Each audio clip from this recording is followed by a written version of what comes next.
গাউসুল আজম হজরত মাওলানা শাহ সফি সৈয়দ আহমদুল্লাহ মাইজভান্ডারীর শ্রদ্ধেয় বড় বোন শাহজাদি সৈয়দা খুরশা খাতুন মাইজভান্ডারীর সুযোগ্য নাতি, সাবেক ডেপুটি সেক্রেটারি, সমাজের আলোকিত ব্যক্তিত্ব আলহাজ শাহ সফি সৈয়দ মাহমুদুল হক মাইজভান্ডারীর পরিবারের পক্ষ থেকে আজিমনগর সরকারি প্রাথমিক বিদ্যালয়ের শিক্ষার্থীদের মাঝে প্রতি বছরের ন্যায় শিক্ষা সামগ্রী বিতরণ করা হয়েছে।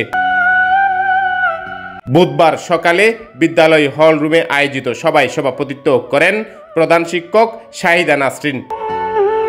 এতে স্বাগত বক্তব্য দেন আজিমনগর সরকারি প্রাথমিক বিদ্যালয়ের সাবেক সভাপতি ও গাউসিয়া সিদ্দিক মঞ্জিলের সাজ্জাদান শিন, সৈয়দ সাইদ ইমাম সিদ্দিকী লিটন মাইজভান্ডারী। অতিথির বক্তব্য দেন রোসাঙ্গিরি ইউনিয়ন বিএনপির সাধারণ সম্পাদক শাহরিয়ার চৌধুরী, ফটিকছড়ি উপজেলা ছাত্রদলের যুগ্ম আহ্বায়ক এম এ মাহফুজ, আজিমনগর আহমদিয়া রহমানিয়া শাহী জামে মসজিদের সাধারণ সম্পাদক সৈয়দ মনিরুল ইসলাম ডালিম মাইজভান্ডারী, রোসাঙ্গিরি ইউনিয়ন পরিষদ সদস্য শেখ আশরাফ আলী বাবু ও ১ নম্বর ওয়ার্ড বিএনপির সাংগঠনিক সম্পাদক এমরান উদ্দিন মনা।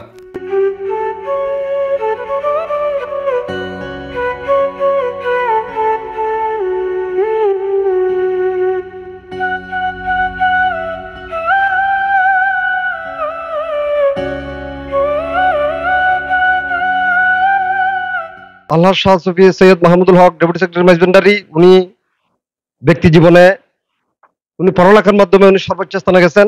পড়ালেখায় উনি 100তে 100 পেতেন।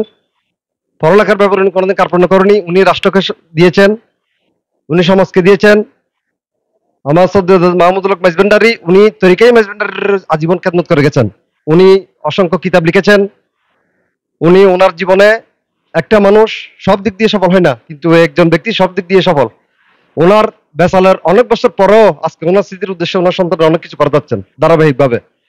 তো আলোকিত একজন মানুষকে আমরা যদি সম্মান জানাবো, রাষ্ট্রে আরো আলোকিত মানুষ তৈরি হবে, গুণী মানুষ তৈরি হবে।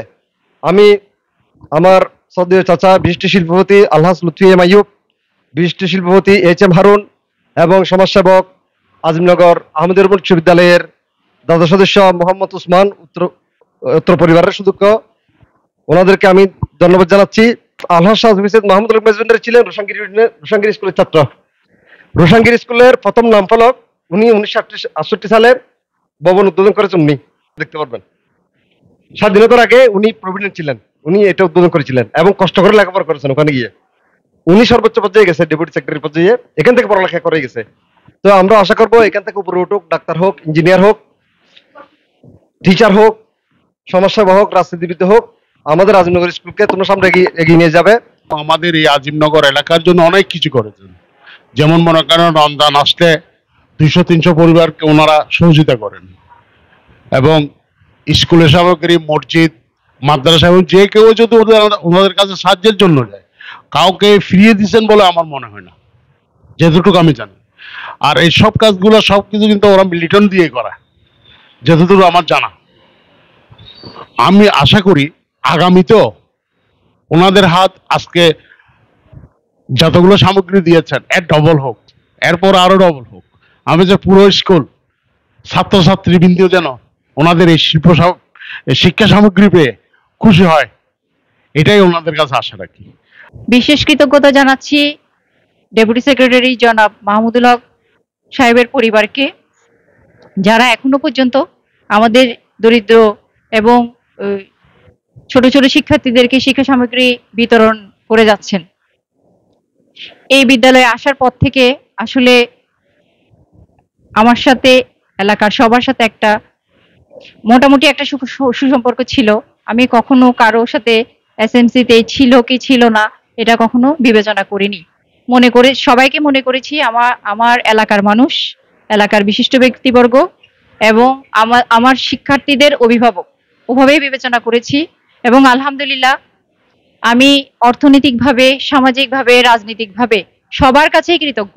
মহান রাব্বুল আলামিনের দরবারে ফরিয়াদ করব, আল্লাহ পাক রাব্বুল আলামিন যেন আলহাজ সৈয়দ মাহমুদুল হক সাহেবকে জান্নাতের সর্বোচ্চ স্থান নসিব করে উনি ভালো কাজ এই এলাকায় সূচনা করে গিয়েছেন বিদায় ওনার দেখা ওনার পরিবার শিক্ষা নিয়েছেন, ওনার পরিবার থেকে অত্র এলাকা শিক্ষা নিচ্ছেন।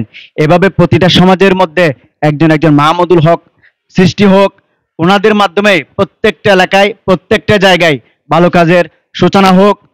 মাহমুদুল হক ডিপটি সাহেবের পরিবারের আমরা দেখতেছি বেশ কয়েক বছর ধরে এই স্কুলের অসহায় দরিদ্র এবং মেধাবী শিক্ষার্থীদের যেভাবে শিক্ষা সামগ্রী বিতরণ ভূমিকা রাখতেছে, পাশাপাশি এলাকার বিভিন্ন অসহায় দরিদ্র পরিবারের কাছেও এরা নীরবে নিবৃত্তে অনেক প্রচারণা ছাড়াও ওনারা যেভাবে সহযোগিতার হাত বাড়িয়ে দিয়ে যাচ্ছেন, আমরা দেখেছি কাউকে রিক্সা, কাউকে গরু, এইভাবে আরো বিভিন্নভাবে টাকা সহ দিয়ে ওনারা সহযোগিতা করে যাচ্ছে। এইভাবে যদি বিভিন্ন এলাকা থেকে এবং আমাদের এলাকা আরো যারা অনেক বৃত্তিশালী পরিবার আছে এরাও যদি এদের মতো যদি এই যে সহযোগিতার হাত বাড়িয়ে দেয়, তাহলে আমি মনে করি যে কোনো এলাকায় হয়তো দরিদ্র বা অসহায় যারা আছে তাদের একটু সামনে দিয়ে পথ চলতে একটু সুবিধা হবে।